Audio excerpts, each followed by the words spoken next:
안녕하세요. 오늘 하루도 걸림없고 보람 가득한 행복한 날이 되기를 축원합니다. 사람한테는 본능적인 욕구가 있다 그러죠. 그 욕구 가운데 가장 큰 욕구가 자아실현 욕구라고 흔히들 말합니다. 자아실현, 그죠?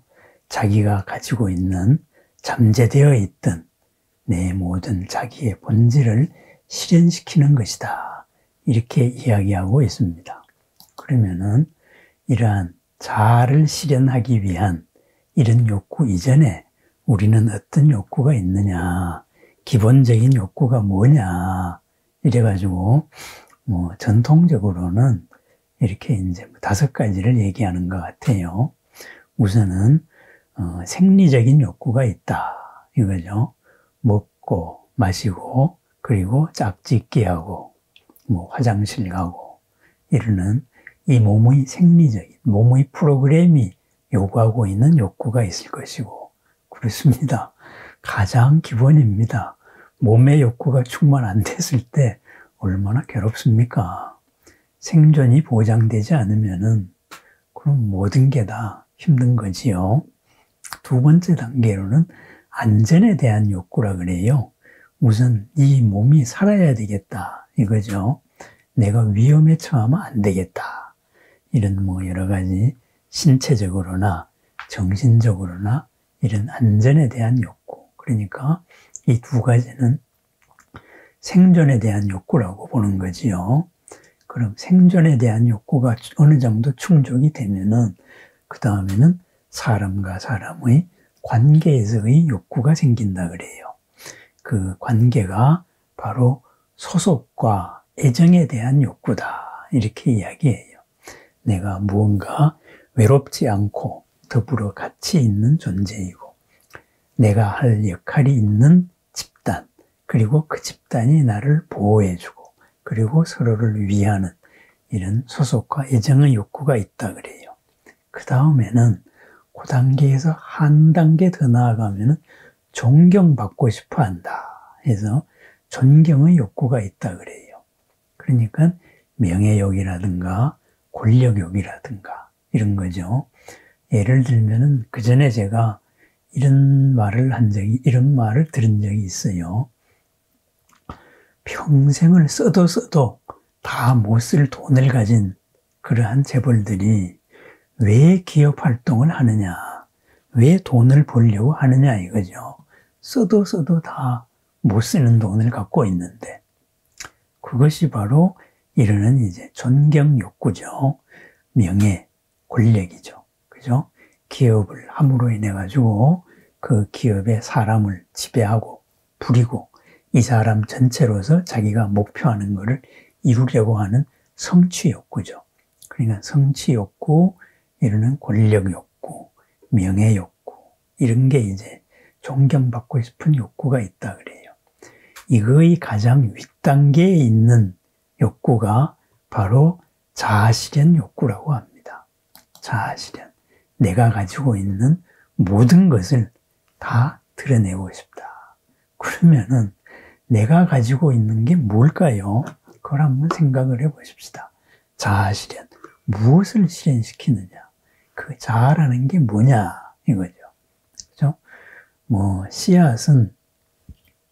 씨앗은 이제 그 속에 모든 가능성을 가지고 있죠. 그래서 환경을 만나면 싹을 틔웁니다. 이 나무들은 지금 있는 나무들은 150m 이상을 자란 나무도 있다고 합니다. 그리고 1000년을 넘게 자란 나무도 있다 그래요. 그런데 씨앗은 보면은 1mm 정도밖에 안 된다 그래요. 1mm 안에 그 140m, 1000년을 살 수 있는 그러한 1000년의 환경을 견딜 수 있는 그러한 가능성이 다 있는 거죠. 그런 가능성이 아마 자아다 이렇게 말할 수 있을 거예요. 살아남은 그런 자아를 실현했다고 봐도 괜찮겠죠. 그렇다면은 내 스스로의 자아가 뭐냐 이랬을 때 보통 심리학자들은 이런 말들을 많이 하시더군요. 뭐냐 하면은 내 자신을 살펴보면은 무수히 많은 내가 있다. 그죠? 이런 나도 있고 이런 나도 있다. 그러한 무수히 많은 나 가운데서 좋은 나는 키우고 나쁜 나는 살살 다스려 나간다. 이거죠. 나를 파괴하는 나가 있지요. 그죠? 공동체를 파괴하고 나도 있고, 공동체를 이익되게 하는 나도 있고, 그죠? 나에게 이로운 것 같았는데 지나고 보니까 해로운 나도 있고, 그래서 그런 나는 진정한 내가 아니다. 이러면서 그것을 이제 억제해서 그런 나는 좀 낮추고 좋은 나를 키워나가면 된다. 뭐 이런 말씀을 하세요. 그렇습니다. 옳으신 말씀입니다. 어차피 좋은 낙은 나쁜 낙은 다 내 속에 잠재되어 있는 나이니까 그것을 잘 키워나가자. 선택을 해나가자. 이런 말씀을 하십니다. 그렇습니다. 옳은 말씀입니다. 그런데 우리 불교적으로 보면은 어떻게 이야기할 수 있을까요? 만약에 우리가 백지 상태에서 태어났다면은, 그죠? 좋은 내가 있고, 나쁜 내가 있고, 그러한 것이 다 나가 맞을 겁니다. 그렇지만은, 우리 부처님 법으로 볼 때에는 그런 것은 업입니다. 업. 지난 시절에 내가 이루고자 했던 의지작용들입니다. 씨앗들이죠. 그죠? 종자들이죠. 그 종자가 인이 되고, 오늘의 환경이 연이 되어서 인과 연이 싹을 틔우고 싶어 하는 거죠. 그것은 본질이 아니다. 이것입니다. 어제의 환경에서 최적화되었던 내가 최적화라고 생각했던 일이었다 이거죠. 지나고 보니까 최적화도 아니었어요. 그런데 어제의 잘못 피었던 것이 오늘 또 피려고 하는 게 바로 오늘 불끈불끈 솟아오르는 나입니다. 그것이 여러 모습으로 드러나는 나입니다. 그래서 우리가 예불을 할 때도 부처님 앞에 섰을 때 무수한 내가 드러났습니다. 그 무수한 내가 시방의 무수한 부처님께 예배 공경 드립니다. 하고 그 무수한 나의 가장 밑바탕, 그것을 이루고 있는 의도의 밑바탕, 그것을 다시 살펴봅니다. 그럼 어떻게 될까요?